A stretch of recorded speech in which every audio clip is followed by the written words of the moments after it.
بسم الله الرحمن الرحيم. السلام عليكم ورحمة الله وبركاته. رمضان وافر يا لباتن سنة كنا أفر بقول أفرتني اللي حجرية وحين يكون بيجنتها هي أفر يا لباتك بش الصدحات لبضة كوني يشني يا لباتنك مقالدي برعو حن كسب بحيها بيك يا سبت السوق ليسي صابتها نقصب بحينا وحوي وحانو قادي إن لقوا تشدي إن لا يحرو oo laygu hubsado jeel markii aan dareemay amni darrada waxay igu kaliftay inaan habeenimo ka soo baxo hadda waxaan ku suganahay magaalada Bohol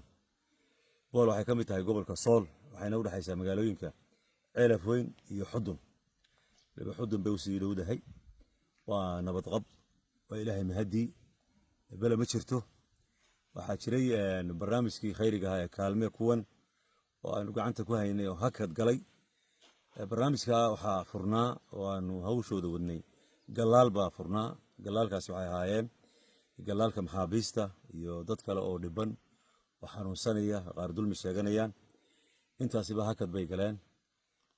وحارتينينا مركا وقوه الرئيسة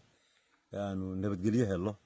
أن أمنه الله إنه هالكي كسي وددون إن شاء الله بإذن الله الكريم runtii dadka xabsiyada ku jira waa dad dhiban oo u baahan inaynu u gurmano intaan halka joogno wax aanu awoodi karno si aanu u awoodi karno waa u shaqeynayna insha Allah biidin ilaahi alkariim maadaama aanu warkayda soo gaarsiinano internetkiina aanu haysano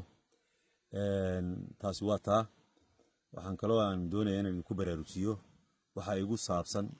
aniga oo ah Cabdimalik Sheekh Musaal Doon wararkayga iyo arrimahayga ku saabsan halkan u baad ku ogaan kartaan barahayga bulshada ee rasmiga ah aad ku ogaan kartaan wixii aad meelaha kale ka dhageysataan idinku baa ka mas'uulahay idinku baa waxa weeye warkaas oo helay warku waxa weeye waa kayga insha Allah Allah idin barakeeyo taana ku baraarugsanaada tobankii dambe ee Ramadaan baynu ku jirnaa Ilaahay waxaan idinka baryayaa oo naftayda idinkaba aan Allah uga baryayaa inuu naarta inaga xoreeyo